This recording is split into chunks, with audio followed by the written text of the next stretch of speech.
ಸರಿಮಾ, ನೀವು ರೆಸ್ಟ್ ಮಾಡಿ. ನಾನು ಸುಧಾಗೆ ಪುಟ್ಟಿಗೆ ಬೇರೆ ರೂಮ್ ತೋರಿಸ್ಬರ್ತೀನಿ, ಆಯ್ತಾ? ಅಣ್ಣ, ನಾವೆಲ್ಲರೂ ಒಟ್ಟಿಗೆ ಇದ್ದ ಅಭ್ಯಾಸ ಆಗಿದೆ. ಇಷ್ಟು ವರ್ಷದಿಂದ ಒಟ್ಟಿಗೆ ಇದ್ವಣ್ಣ. ಈಗಲೂ ಇದೇ ರೂಮಲ್ಲಿ ಒಟ್ಟಿಗೆ ಇರ್ತೀವಣ್ಣ. ಅಮ್ಮನ್ ನೋಡ್ಕೊಳ್ಳೋದ್ರ ಬಗ್ಗೆ ನೀನು ಯೋಚನೆ ಮಾಡಬೇಡ ಪಾಪು. ತುಂಬಾ ಜನ ಇದ್ದಾರೆ, ನಾವು ಇರ್ತೀವಿ. ನಿಮ್ಗಳಿಗೆ ಬೇರೆ ರೂಮ್ ಅರೇಂಜ್ ಆಗಿದೆ, ನೀವೆಲ್ಲ ಇದು ಆರಾಮಾಗಿ. ಪರವಾಗಿಲ್ಲ ಅಣ್ಣ, ಅಮ್ಮನ ಜೊತೆ ಇದ್ರೆ ನನಗೂ ಸಮಾಧಾನ. ದಯವಿಟ್ಟು ಬೇಡ ಅನ್ಬೇಡಿ. ಸರಿಪಾ, ನಿಮ್ಗೆ ಎಲ್ಲಿ ಇಷ್ಟ ಆಗುತ್ತೋ ಅಲ್ಲಿ ರೀ. ಒಟ್ಟಿನಲ್ಲಿ ನೀವೆಲ್ಲ ಸಂತೋಷವಾಗಿರ್ಬೇಕು, ನನಗಷ್ಟೇ ಬೇಕಾಗಿರೋದು. ಇಷ್ಟೊಂದು ಮನೇಲಿ ಇರ್ಬೇಕಾ? ನನಗ್ ಭಯ ಆಗುತ್ತೆ. ಹೌದಾ ಮೈನ್?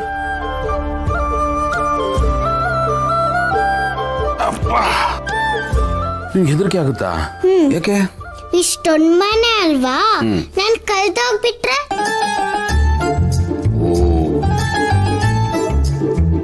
ಹೌದಲ್ಲ, ಇದು ನಾನು ಯೋಚನೆ ಮಾಡಲಿಲ್ಲ. ಡೋಂಟ್ ವರಿ, ನಾನು ನಿನಗೆ ಬಾಡಿ ಗಾರ್ಡ್ ಆಗಿರ್ತೀನಿ. ನೀನು ಯಾವಾಗ್ಲೂ ನನ್ನ ಜೊತೆಗೆ ಇಟ್ಕೋತೀನಿ. ನೀನು ನನ್ನ ಬೆಸ್ಟ್ ಫ್ರೆಂಡ್, ಓಕೆನಾ? ಏನಪ್ಪ ಇದು, ಮಾವ ಸೊಸೆ ಮಧ್ಯೆ ಭಾರಿ ಮಾತುಕತೆ ನಡೀತದೆ. ಏನ್ ಅವಳದು?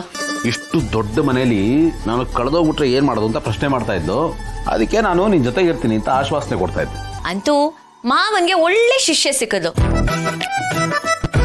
ಆನಂದವ್ರೆ, ಇವ್ರು ನಮ್ ಕೈಗೆ ಸಿಗಲ್ಲ, ತುಂಬಾ ಕಷ್ಟ. ಕರೆಕ್ಟಾಗಿ ಹೇಳಿದ್ರಿ ಅದಕ್ಕೆ. ನನಗೂ ಹಾಗೆ ಅನಿಸ್ತಿದೆ. ಇನ್ಮೇಲೆ ಡುಮ್ಮ ಸರ್ ನಮ್ಮ ಕೈಗೆ ಸಿಗಲ್ಲ. ಹಾಗೆಲ್ಲ ಏನೂ ಇಲ್ಲಪ್ಪ. ನಾನು ತಿನ್ನೋ ವಿಷಯದಲ್ಲಿ ಅಷ್ಟೇ ಅಲ್ಲ, ಪ್ರೀತಿ ವಿಷಯದಲ್ಲೂ ಸಿಕ್ಕಾಪಟ್ಟೆ ಆಸೆ ಬುರ್ಕ. ಎಷ್ಟು ಸಿಕ್ಕಿದ್ರು ಸಾಲದು. ಇನ್ನೇನ್ ಬಿಡಪ್ಪ, ಅಮ್ಮ, ತಂಗಿ, ಪುಟ್ಟಿ, ಅತ್ತಿಗೆ, ಸೈಡ್ ಡಿಶ್ ತರ ನಾನು ಅಪರ್ಣ ಫುಲ್ ಮೀಲ್ಸೇ ಆಗೋಯ್ತಲ್ಲ. ದಂಡಿಯಾಗಿ ಪ್ರೀತಿ ಸಿಗುತ್ತೆ. ಮಾಮ, ನಾನ್ ಕಳ್ದೋದ್ರೆ ನೀವು ಹುಡುಕ್ತೀರಾ? ನೀವೇ ಕಳ್ದೋದ್ರೆ ಯಾರು ಹುಡುಕ್ತಾರೆ?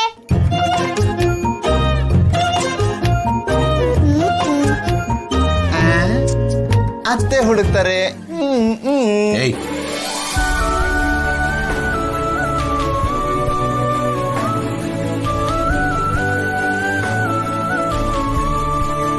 ನಾವೇನು ಆಗಬಾರ್ದು ಅಂತ ಅಂದ್ಕೊಂಡಿದ್ವಲ್ಲ, ಅದೇ ಆಗೋಯ್ತಲ್ಲ. ಇದು ನಮ್ಮ ಬದುಕಿಗೆ ಬರಸಿಡ್ಲು ಅಂದ್ರೆ ತಪ್ಪಿಲ್ಲ ಸಿಸ್ಟರ್. ಇಷ್ಟು ದಿನ ಅವರು ಕಾಂಪೌಂಡ್ಗಿಂತ ಹೊರಗಡೆ ಇದ್ರು, ನಾವು ಏನ್ ಬೇಕಾದ್ರೂ ಮಾಡ್ಬೋದಾಗಿತ್ತು. ಆದ್ರೆ ಈಗ ಹಾಗಲ್ಲ ಸಿಸ್ಟರ್.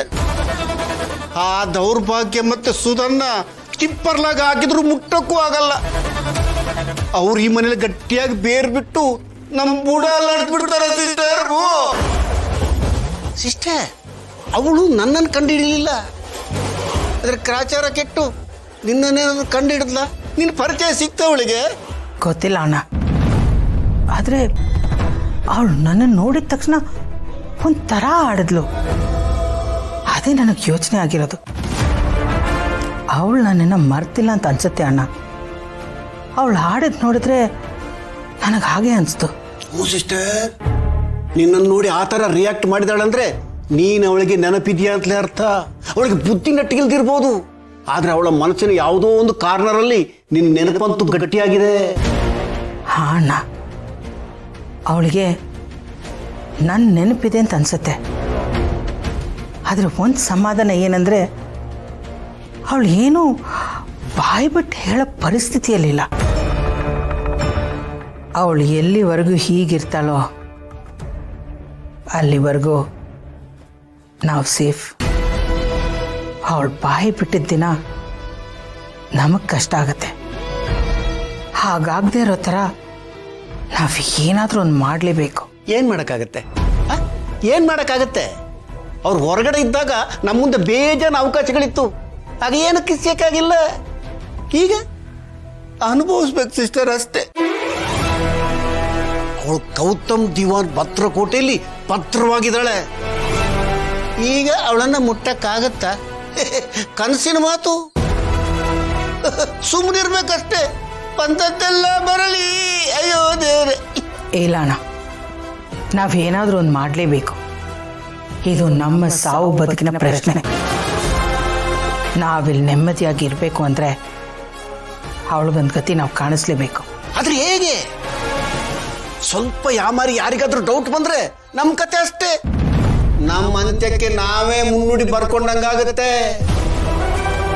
ಸಿಸ್ಟರ್, ಇವತ್ತು ತಲೆನೋವು ಅಂತ ಸುಳ್ಳು ಹೇಳಿ ಹೊರಗಡೆ ಬರದೆ ಒಳಗೆ ಉಳ್ಕೊಂಡೆ, ಮುಂದದು ನಿಜ ಆಗತ್ತೆ.